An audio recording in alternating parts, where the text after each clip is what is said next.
जय हिंद। हम लोग पढ़ रहे थे सिंधु घाटी सभ्यता। अच्छा, सिंधु घाटी सभ्यता में हम लोग पार्ट 1, पार्ट 2, पार्ट 3, पार्ट 4 पढ़ लिए थे। पार्ट 3 तक पढ़ लिए थे, आज पढ़ेंगे पार्ट 4। 3 भाग में बांट दिए थे। कितने भाग में? 3 भाग में। एक प्रागैतिहासिक काल, आधि ऐतिहासिक काल, और तीसरा मेरा था ऐतिहासिक था। तीसरा क्या था? ऐतिहासिक था, जिसमें लिखा हुआ साक्ष्य मिला था। इसके आगे क्या करेंगे, जाके पढ़ेंगे। आधि ऐतिहासिक काल, एक प्रागैतिहासिक काल। प्रागैतिहासिक काल में तो लिखा हुआ साक्ष्य बिल्कुल नहीं मिला था। आधि ऐतिहासिक काल में लिखा हुआ साक्ष्य लिपि मिला था, जिसको हम लोग पढ़ नहीं पाए, तो इसी को हम लोग क्या कर रहे थे, पढ़ रहे थे। तो इसमें पार्ट 1, पार्ट 2, पार्ट 3 तक पढ़ा चुके हैं। अगर जो भी पहले पार्ट 1, पार्ट 2, पार्ट 3 को नहीं देखें, वो जाके सबसे पहले पार्ट 1, पार्ट 2 और पार्ट 3 को देखिए, उसके बाद आगे समझ में आएगा। आज देखिए हम लोग पढ़ेंगे। अच्छा, जब भी क्वेश्चन आता है सिंधु घाटी सभ्यता से, तो प्रमुख स्थल से ज्यादा क्वेश्चन आता है। तो प्रमुख स्थल जो था वो कंप्लीट हो चुका था, जो कि सबसे इंपॉर्टेंट जो भी क्वेश्चन था, जो एग्जाम में आता है स्टेट वाइज या तो पीसीएस लेवल के एग्जाम में, तो वो क्वेश्चन को हम लोग कर लिए। आज पढ़ेंगे राजनीतिक जीवन। जो सिंधु घाटी सभ्यता था, इनका राजनीतिक जीवन क्या था, इनका राजनीतिक जीवन क्या था, इसका सामाजिक जीवन क्या था, इसका आर्थिक जीवन क्या था, टोटल आज हम लोग क्या करेंगे, विस्तार से पढ़ेंगे। तो चलिए हम लोग देखते हैं राजनीतिक जीवन के बारे में। राजनीतिक जीवन, आखिर इसका राजनीतिक जीवन था क्या? तो चलिए, लिखा हुआ यहाँ है कि स्रोतों के अभाव में, यानी कि स्रोतों के अभाव में वास्तविक व्यवस्था के बारे में स्पष्ट जानकारी नहीं है। अच्छा, स्पष्ट जानकारी तो हम लोग को सच में नहीं है, क्योंकि ये क्या किया था, अनुमानित लगाया गया था। क्योंकि लिखित साक्ष्य, मतलब लिखित साक्ष्य तो मिला था, लेकिन हम लोग पढ़ नहीं पाए, तो सिर्फ इतिहासकार क्या किए थे, इसको अनुमान लगाए थे, यानी कि क्या क्या वहां पर हुआ था। तो यहाँ बोल रहा है कि स्रोतों के अभाव में वास्तविक व्यवस्था के बारे में स्पष्ट जानकारी नहीं है, यानी कि जो भी अभाव हमको मिला वो प्राथमिक रूप से मिला, लिखित रूप से मिला, लेकिन उसको पढ़ नहीं पाए, यानी कि खुदाई उदाई करके जो भी साथ मतलब लोग को वस्तु या पदार्थ जो भी मिला, उससे हम लोग क्या किए, अनुमानित लगाया गया। चलिए नेक्स्ट देखते हैं, संभावता शासन। अच्छा, जो इसका शासन था, यहाँ का जो शासन चल रहा था, या तो पुरोहित वर्ग के लोग चलाते होंगे, या तो व्यापारी वर्ग के लोग, या तो नगर प्रशासन, यानी नगर प्रशासन। अच्छा, पुरोहित का मतलब हो गया पुरोहित, जैसे कि उस समय यानी कि राजा जो होता है, राजतंत्र होता है, प्रजातंत्र होता है, तो उस तरह तो कुछ देखने के लिए नहीं मिला, यानी कि हम लोग को मिल रहा था, यानी कि जो भी उसका शासन था, पुरोहित वर्ग या तो व्यापारी वर्ग के जो लोग होते हैं, व्यापारी, क्योंकि उस समय क्या था, व्यापार लोग थे, यानी कि व्यापारी करते थे। सिंधु घाटी सभ्यता से व्यापारी ईरान होता था, इराक होता था, इस जगह क्या होता था, व्यापार होता था। व्यापार 2 प्रकार के होते थे, आंतरिक व्यापार और बाह्य व्यापार होता था उसमें। आंतरिक व्यापार का मतलब हुआ कि सिंधु घाटी सभ्यता के अंदर व्यापारी करना, उसको आंतरिक व्यापार कहते हैं, और सिंधु घाटी सभ्यता के बाहर जाके व्यापारी करना, उसको बाह्य व्यापारी कहते हैं। तो इसको तो हम लोग क्या करेंगे, आगे पढ़ेंगे। तो यहाँ देखेंगे नगर प्रशासन द्वारा। नगर प्रशासन का मतलब होता है जैसे नगर निगम के द्वारा, यानी कि जैसे होता है कुछ कुछ मतलब प्रखंड या तो खंड के रूप में बांट दिया जाता है, उसको नगर निगम के द्वारा चलाया जाता है, उसी को नगर प्रशासन द्वारा संचालित होता होगा। ये मतलब संभावना लगाया गया होगा, कंफर्म होता होगा कि नहीं, क्योंकि ये तो पता नहीं है, लेकिन संभावना लगाया गया था। चलिए, तो ये कंप्लीट हो गया। उसके बाद पिघट ने बोला है कि मोहनजोदड़ो एवं हड़प्पा। देखिए यहाँ से क्वेश्चन बनता है, इसको इंपॉर्टेंट करेंगे। पिघट महोदय ने बोले हैं कि मोहनजोदड़ो एवं हड़प्पा जो है, इस सभ्यता की जुड़वा राजधानी थी। कई बार क्वेश्चन एग्जाम में पूछा भी है कि मोहनजोदड़ो, यानी कि मोहनजोदड़ो हड़प्पा जुड़वा राजधानी ने किसने कहा था, तो पिघट ने कहा था। याद रखिएगा, बहुत इंपॉर्टेंट है। उसके बाद हंटर महोदय ने क्या बोले कि मोहनजोदड़ो के शासन को राजतंत्रात्मक की जगह जनतंत्रात्मक माना है। देखिए इनका भी मानना सही है, क्योंकि उस समय जो थे ना तो महल का अभाव, नहीं महल वल तो नहीं मिले हम लोग को। महल का मतलब होता है, देखिए शहरी सभ्यता थे ईटा से, मतलब शहरी सभ्यता, जिस तरह का शहरी सभ्यता जिस तरह भी वर्तमान में चल रहा है, उसी तरह वो भी सभ्यता थे, शहरी सभ्यता थे। घर में कुआं था, यानी कि बड़ा नहाने के लिए जो स्विमिंग पूल होता है, स्नानागर था, अन्नानगर था, सब कुछ था। लेकिन जो राजा का महल होता है, यानी कि बड़ा विशाल जैसा महल, जो राजा मतलब राज करते हैं, उस तरह का ना महल हम लोग को मिले, ना उतना अस्त्र शस्त्र मिले, जिससे कि हम लोग ये अनुमान लगा सकते हैं कि वो उस समय राजतंत्र नहीं थे। राजतंत्र के जगह नहीं कि जनतंत्र था। जनतंत्र का मतलब होता है कि जनता के द्वारा कुछ कुछ मतलब चलाया जाता होगा, जैसे या तो हो सकता है पुरोहित, या तो व्यापारी वर्ग, या फिर मेरा क्या हो जाएगा, नगर प्रशासन हो जाएगा। उसके बाद चलिए हम लोग नेक्स्ट देखते हैं, सामाजिक जीवन।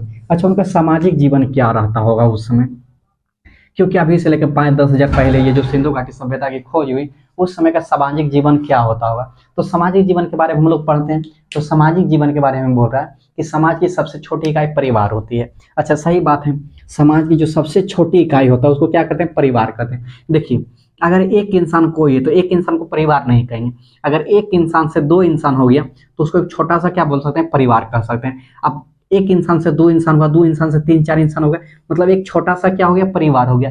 एक आदमी से कई आदमी बढ़ गया तो उसको क्या बोलेंगे, छोटा सा परिवार बोलेंगे। अब वही एक परिवार से अनेक परिवार बढ़ गया, यानी कि जैसे एक परिवार में 5 सदस्य हैं, और फिर दूसरा परिवार हो गया उसमें भी 5 सदस्य हैं, तीसरा परिवार हो गया उसमें 8 सदस्य हैं। तो उसी प्रकार से यानी कि परिवार को मिला के हम लोग क्या करते हैं, समाज का निर्माण कर देते हैं। तो यहाँ पर बोला गया है कि समाज की सबसे छोटी इकाई परिवार थी, सही बात है। उसके बाद परिवार जो भी थे वहां पर वो मात्र सतात्मक थे। अच्छा, मात्र सतात्मक का मतलब होता है कि उस समय अगर देखा जाए जो भी मतलब सब मतलब इतिहासकार थे, तो खुदाई के दौरान हम लोग को मिला, यानी कि मातृ देवी की मूर्ति मिली थी, उर्वरता देवी की मूर्ति मिली थी, जिसको हम लोग पृथ्वी की देवी बोलते हैं, यानी कि एक महिला गर्भ महिला, उनकी पेट से मतलब ये क्या बोलता है, पौधा, यानी कि पौधा निकल रहा था। तो इसको मतलब इतिहासकार ने दिमाग लगाया, मतलब अपने अनुसार से सोचा कि एक स्त्री है, उसके मतलब गर्भ अवस्था से पौधा निकला, यानी कि पृथ्वी की देवी हो सकती है, यानी कि उनका नाम दिया गया उर्वरता की देवी, या फिर मातृ सतात्मक यानी कि मातृ की देवी, यानी कि माँ की वैल्यू ज्यादा उस समय देखने के लिए मिल रहा था। इसलिए इतिहासकार ने सोचे कि मातृ सतात्मक होगा, यानी कि मातृ की पूजा ज्यादा होता होगा। एक पितृ सतात्मक होता है जहाँ पर पुरुषों की मतलब अधिक मूर्ति मिलता है, पुरुषों की पूजा वूजा किया जाता है, उसको पितृ सतात्मक कहते हैं। तो यहाँ पर मातृ सतात्मक थी। चलिए, नोट मतलब ये सब इंपॉर्टेंट है, याद रखिएगा। उसके बाद देखिए वर्ण व्यवस्था। अच्छा, वर्ण व्यवस्था का पूर्ण प्रमाण नहीं मिला। वर्ण व्यवस्था का पूर्ण प्रमाण मतलब होता है कि जैसे अभी हम लोग का क्या हो गया, यानी कि जैसे धर्म हो गया तो जाति हो गया, ये सबको कई भागों में बांट दिया गया। तो उस समय उतना मतलब देखने के लिए नहीं मिला कि जाति या तो धर्म को कई वर्गों में बांटा गया था, तो इसलिए तो वर्ण व्यवस्था का उतना प्रमाण नहीं था, परंतु कुछ था। देखिए, परंतु समाज को कई वर्गों में विभाजित किया गया था। जो समाज थे उस समय का, यानी कि उसमें जो समाज रहते थे उनको कई वर्गों में क्या किया गया था, विभाजित किया गया था। तो वो विभाजित क्या था, देखिए, पुरोहित, यानी कि पुरोहित होता है जैसे जैसे जाति के आधार पर तो वर्ण व्यवस्था नहीं था, लेकिन उस समाज में जो भी लोग रहते थे उनको क्या किए थे, कई वर्गों में विभाजित कर दिए गए थे। जैसे एग्जाम्पल देखें हम अभी के दिन में जैसे बताते हैं, जैसे होता है कि कुछ ही मतलब एक ही जात में देखते हैं कई प्रकार का भेदभाव होता है। जिससे कुछ लोग अमीर हो जाते हैं तो उसको अमीर मतलब व्यक्ति का दर्जा दिया जाता है, इससे कुछ गरीब होते हैं तो उसको गरीब व्यक्ति का दर्जा दिया जाता है, इससे भी कुछ काफी ज्यादा गरीब रहता है, यानी कि सबसे नीचे स्तर वाला, तो इसको सबसे ज्यादा गरीब व्यक्ति का दर्जा दिया जाता है। जो कि कास्ट अगर देखा जाए तो कास्ट सब क्या है, एक ही कास्ट में इतना प्रकार के भेदभाव होने लगा। उसी प्रकार उस समय होता होगा, यानी कि समाज को कई वर्गों में बांट दिया। जैसे पुरोहित हो गया, व्यापारी हो गया जो केवल व्यापारी कर रहे हैं, पुरोहित का मतलब हो गया जो केवल मतलब ठीक ठाक से रह रहे हैं, श्रमिक हो गया, फिर शिल्प इत्यादि क्या किए थे, समाज को कई वर्गों में बांट दिए थे। उसके बाद देखते हैं मतलब इस सभ्यता के लोग शांति प्रिय थे। अच्छा, ये बहुत इंपॉर्टेंट है, इस सभ्यता के जो लोग थे वो शांति प्रिय थे। शांति प्रिय का मतलब है कि ना तो उतना युद्ध अस्त्र शस्त्र का थी जानकारी मिला है, ना ही मतलब लड़ाई उड़ाई जो भी होता है, जैसे युद्ध एक मतलब कुछ जगह के लिए लड़ाई करना, युद्ध करना, एक छोटा छोटा राज्य को मतलब अपने कब्जा में करने के लिए क्या करते हैं, युद्ध लड़ते हैं। जैसे इतिहास काल के आगे पढ़ेंगे, जगह अशोक सम्राट पढ़ेंगे जो कलिंग युद्ध किए थे, तो उस तरह कुछ उतना खास जानकारी नहीं मिला, इसलिए हम लोग बोल सकते हैं कि इस सभ्यता शांति प्रिय थे। अच्छा, नेक्स्ट देखते हैं हम लोग जो कि सबसे इंपॉर्टेंट है, सिंधु घाटी सभ्यता के लोग जो थे वो मांसाहारी एवं शाकाहारी दोनों थे। क्योंकि जब खुदाई हो रहा था तो खुदाई तो अच्छा सारी सभ्यता थे, तो वहाँ क्या घर में कुआं मिला था, किचन रूम मिला था। तो किचन रूम की जब खुदाई हुआ तो किचन रूम से अनुमानित लगाया गया, वहाँ मछली का कांटा मिला था, मांस, उस अनेक प्रकार की हड्डी उड्डी मिल रहा था। तो इससे यही अनुमान लगाया गया कि सिंधु घाटी सभ्यता के जो लोग रह रहे थे वो क्या थे, शाकाहारी भी थे और मांसाहारी भी थे। तो याद रखिएगा, यानी कि वहाँ के लोग शाकाहारी भी थे एवं मांसाहारी दोनों थे। चलिए नेक्स्ट हम लोग देखते हैं आभूषण जो था, आभूषण का प्रयोग, यानी कि आभूषण का जो प्रयोग था स्त्री एवं पुरुष दोनों करते थे। जैसे प्रेजेंट में नहीं कि वर्तमान में देख लेते हैं, वर्तमान में अच्छा आभूषण जो होता है, आभूषण का प्रयोग स्त्री एवं पुरुष दोनों करते हैं, नहीं करते हैं। अच्छा, लगता है कि नहीं करते लेकिन करते हैं। जैसे मतलब पुरुष भी क्या करते हैं, हाथ में बाला वाला बना के पहनते हैं, या तो गले में फिर क्या करते हैं सोना वोना का चेन या तो चांदी का चेन बना के पहनते हैं। तो ये भी तो एक प्रकार का क्या आभूषण है। तो आभूषण का उस समय प्रयोग दोनों करते थे, स्त्री एवं पुरुष दोनों करते थे। अब जिसका जो मतलब होता है पहनने का वो करते हैं। अब महिला लोग क्या करती है नाक वाला कान वाला पहनते हैं, लेकिन पुरुष लोग तो वो सब नहीं पहनते, लेकिन कुछ कुछ पुरुष क्या करते हैं कान में भी पहनते हैं, नाक में तो नहीं पहनते लेकिन कानों में पहनते। तो मतलब अंदाजा लगाया गया कि आभूषण का जो प्रयोग हो रहा था उसमें पुरुष एवं स्त्री दोनों क्या करते थे, इनका प्रयोग करते थे। अच्छा नेक्स्ट जो है, अच्छा उस सबका जो उस समय था उसमें जो था वो मनोरंजन के लिए क्या करते थे। तो मनोरंजन के लिए पासा समझ में आ रहा है, पासा यानी कि लूडो छक्का जो गोटी होता है, यानी कि पासा खेलते थे। नृत्य करते थे, नृत्य का मतलब होता है डांस, नृत्य का मतलब क्या होता है डांस करते थे मनोरंजन के लिए। यानी कि जब टाइम मिल गया तो वो क्या करते थे पासा खेलते थे मनोरंजन के लिए, अपना टाइम बिताने के लिए। नृत्य करते थे, शिकारी करते थे, शिकारी का मतलब होता है जानवर को मारना, उसी को क्या करना शिकारी करना, जानवर को मार के खाना उसी को शिकारी करना हो गया। देखिए शिकारी करते थे, पशुओं को लड़ाते थे, क्या करते थे पशुओं को लड़ाते थे, यानी कि मनोरंजन के लिए। जैसे दो ठो एक ठो मतलब ले लेते हैं, बड़ा वाला साढ़ इधर हो गया, बड़ा बड़ा साढ़ इधर हो गया, दोनों साढ़ को आपस में लड़ाना, या तो दो ठो भेड़िया को लड़ाना या तो दो ठो हिरन को आपस में लड़ाना, उसी को हम लोग क्या बोलेंगे पशुओं को लड़ाई करना। जैसे प्रेजेंट में अभी देख लेते हैं, तो अभी आदमी से आदमी लड़ाई करते हैं, जैसे कुछ कुछ होता है ना फाइट वाला देता है मोबाइल पर, तो आदमी को लड़ाते हैं और लोग क्या करते हैं लाइव में देखते हैं उसको। तो भी एक प्रकार का क्या हो गया मनोरंजन के लिए किया जाता है। जैसे क्रिकेट भी खेलता है तो ये सब क्या है मनोरंजन के लिए किया जाता है। तो उस समय मनोरंजन के लिए पासे का खेल होता था, नृत्य होता था, शिकारी होता था, पशुओं की लड़ाई होते थे।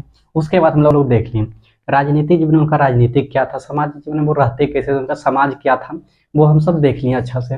चलिए अभी देखते हैं हम लोग आर्थिक जीवन और पशुपालन। अच्छा आर्थिक जीवन यानी कि वो उनका आर्थिक जीवन क्या था, वो किस पर डिपेंड करते थे और किस पर वो निर्भर रहते थे। उनका आर्थिक क्या था, यानी कि वो कृषि का परिचय करते थे या तो कुछ और करते थे, यानी कि उनका व्यवसाय क्या था। तो चलिए देखते हैं आर्थिक जीवन में।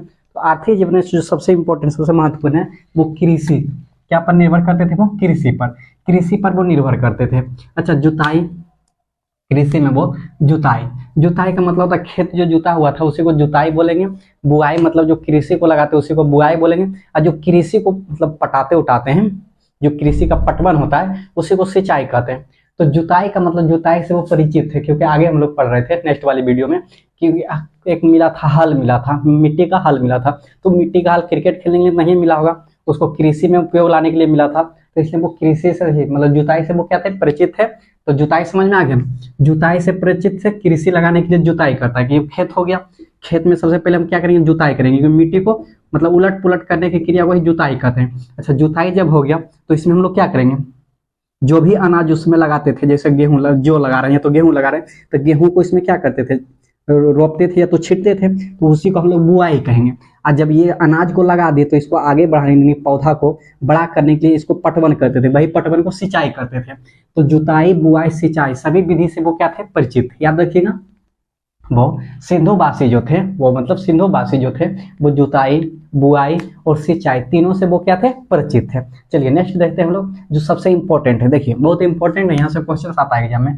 जो सिंधुवासी थे यानी कि सिंधुवासी हड़प्पा सभ्यता के लोग वो क्या थे गेहूं जौ और मटर ये सबसे परिचित थे, यानी कि ये जानते थे कि गेहूं क्या होता है, मटर क्या होता है, जौ क्या होता है। इनकी वो क्या करते थे खेती करते थे, गेहूं जौ और मटर की खेती करते थे।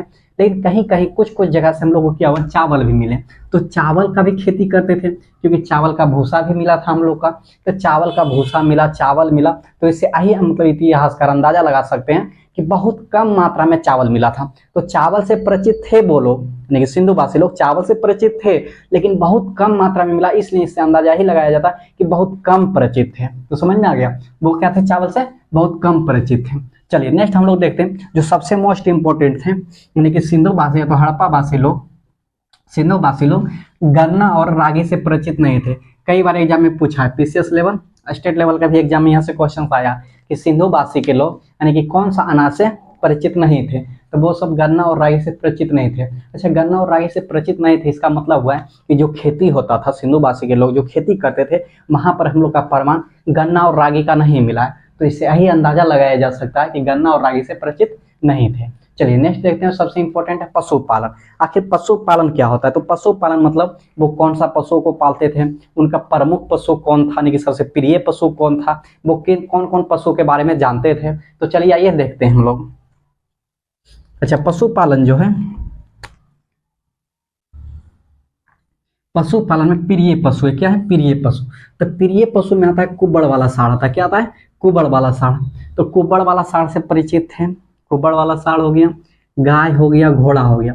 क्योंकि घोड़ा बहुत कम परिचित है, घोड़ा हम लोग को मिला था सूर्यकोटदा में, घोड़ा का अवशेष मिला था। तो इससे इतिहासकार यही अंदाजा लगाएं कि घोड़ा से भी क्या था, परिचित थे। अच्छा, कुबड़ वाला साढ़ एक आता है जो एक श्रृंगीय, एक सिंह वाला साढ़। तो एक श्रृंगीय साढ़ जो है वो अंकित मोहर पर मिला था, उसका अवशेष नहीं मिला था, वो अंकित किया, यानी कि उसका चित्र, यानी कि उसका फोटो एक मोहर पर मिला था, तो वहां से मिला था, और ये सबका अवशेष मिला था। तो कुब्बड़ वाला साढ़ हो गया, गाय हो गया, घोड़ा हो गया, आदि से वो क्या थे, परिचित थे। याद रखिएगा।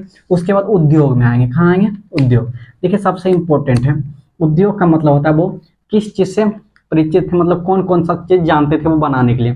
तो उद्योग में सबसे पहले देखेंगे सूती, क्या देखेंगे, सूती। उसके बाद क्या देखेंगे, वस्त्र, सूती वस्त्र हो गया, बर्तन हो गया, शिल्प हो गया, इत्यादि से वो क्या थे, परिचित थे। यानी कि सूती वस्त्र, कपास से सूती वस्त्र बनता था, बर्तन भी बनाते थे, मिट्टी का हाड़ी थारी ये सब हो गया, तो बर्तन, कांसा से भी परिचित थे, शिल्प इत्यादि से वो क्या थे, परिचित है। अच्छा, सूती वस्त्र कहाँ हम लोग को प्राप्त होता था, मोहनजोदड़ो से। याद रहेगा, कई बार क्वेश्चन एग्जाम में पूछा है कि सूती वस्त्र ने कि कपास, कपास सिंधु घाटी सभ्यता के कपास कहाँ से प्राप्त हुआ था, तो मोहनजोदड़ो से। याद रहेगा, मोहनजोदड़ो से हम लोग का कपास प्राप्त हुआ था। अच्छा, सबसे जो इंपॉर्टेंट है व्यापार, यानी कि उन लोग का व्यापार जो था, व्यापारी क्या होता था, कृषि लोग थे, कृषि मतलब कृषि करते थे, तो उनका तो व्यापार होता होगा। क्योंकि जगह हम लोग का मिला था लोथल, लोथल में क्या था, बंदरगाह था। आइए थोड़ा सा समझते हैं डिटेल में। तो डिटेल में हम लोग समझेंगे यहाँ पर। तो हम लोग का ये सिंधु घाटी सभ्यता हो गया, क्या हो गया, ये सिंधु घाटी सभ्यता, सिंधु घाटी सभ्यता, ये भारत का सिंधु घाटी सभ्यता है। अच्छा, भारत के सिंधु घाटी सभ्यता से कुछ दूर आएंगे, ईरान हो गया यहाँ पर, ईरान या इराक। उसके बाद कुछ दूर और आएंगे, ये मेरा हो गया अफ्रीका, हो गया, क्या हो गया, अफ्रीका। अच्छा, अफ्रीका में जो है मिस्र सभ्यता है, कौन सा सभ्यता है, मिस्र सभ्यता। और ये मेरा ईरान हो गया ना, ईरान में यहाँ पर मेसोपोटामिया, क्या है, मेसोपोटामिया के अंतर्गत आता है सुमेरियन सभ्यता। कौन सा सभ्यता आता है, सुमेरियन, मेसोपोटामिया के अंतर्गत।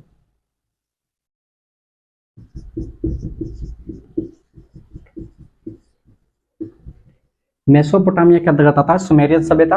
अच्छा, मिस्र की सभ्यता, इसको हम लोग क्या बोलते हैं, नील की सभ्यता भी बोलते हैं, नील नदी के किनारे से नील की सभ्यता भी बोला जाता है। अच्छा, हम लोग का जो भारत है, ये भारत के अंतर्गत जो सिंधु घाटी सभ्यता, जो सबसे बड़ा सभ्यता है, सिंधु घाटी सभ्यता के पास एक जगह है लोथल, क्या है, लोथल। लोथल के पास एक बंदरगाह मिला हम लोग को, क्या मिला, बंदरगाह। लोथल के पास हम लोग को एक बंदरगाह मिला।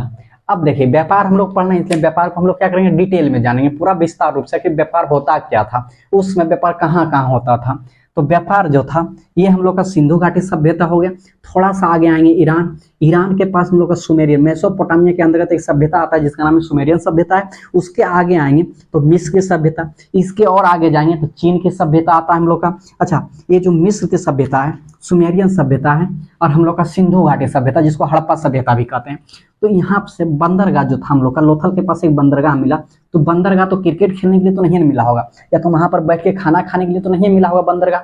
बंदरगाह का मतलब होता है कि व्यापार करना, एक जगह से दूसरे देश, दूसरे देश से तीसरे देश, यानी कि अपना जो भी कपास या जो भी वस्तु था, एक जगह से दूसरे जगह भेजना, दूसरे जगह से तीसरे जगह भेजना, उसी को हम लोग क्या बोलेंगे, मतलब व्यापार करना, यानी कि अपना वस्तु, अपना देश की वस्तु दूसरे जगह भेजना।